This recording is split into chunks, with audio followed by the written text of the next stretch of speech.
এ হইলো আগের বার এই যে তারেক রহমানকে খাম্বা তারেক বলা হয়, এই খাম্বা তারেক তো তারেক রহমানের কারণে নেই, এর কারণে হয়েছে। বিদ্যুৎ খাতের যত লুটপাট, বিদ্যুৎ খাতের অনুন্নয়ন, বিদ্যুতের ঘাটতি, বিদ্যুৎ বিভ্রান্তি, মানুষকে বিদ্যুৎ না দিয়ে কষ্ট দেয়া, সবকিছু এই টুকটুকু তখন জ্বালানি মন্ত্রী ছিল। চোর বাটপার এই যে বিকাশ নুরু, ভাই বিকাশ নুরু বিকাশের টাকা নিয়ে মারামারি করতো এ রাশেদার এদের দলের কয়েকজন। সে বিকাশ নুরুরে আপনি যেখানে দিয়েছেন ও তো আরো চুরি করবে, ওর জীবনে তো এই জায়গা দেখে নাই। ও এখন এখান থেকে চুরি লুটপাট করে পৃথিবীর কারোর কথা চিন্তা করবে, ওরা খালি পকেটে যে যা দেয় ওটা নিয়ে ও ইয়েতে থাকবে আর কি। আপনারা এই গেল 15 দিনে যে খেলা দেখাচ্ছেন, বদির মতো একজন ইয়াবা সম্রাট, তাকে আপনারা জামিন দিয়ে দিয়েছেন। ওইদিকে ওই বালিশটার সুমন, সে যে কথাবার্তা বলতো জিয়াউর রহমানকে নিয়ে যেসব কথাবার্তা সে বলেছে, খালেদা জিয়ার পরিবারকে নিয়ে যে সে যেসব কথাবার্তা বলেছে, তার আপনারা জামিন দিলেন। সমানে টাকা খাচ্ছেন আর জামিন দিচ্ছেন, টাকা খায় খায় জামিন দিচ্ছেন। এগুলো মানুষ চুপ করে আছে।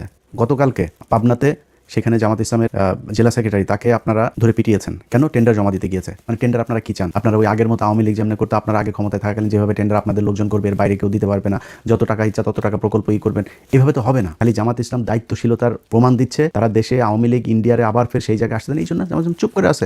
আপনারা যদি সেই আওয়ামী লীগের মতোই করেন, জামাত ইসলাম বেশি দিন চুপ করে থাকবে না, এবং জামাত যদি চুপ করে থাকেও এই দেশের মানুষ কিন্তু চুপ করে থাকবে না, এটা মাথায় রেখেন।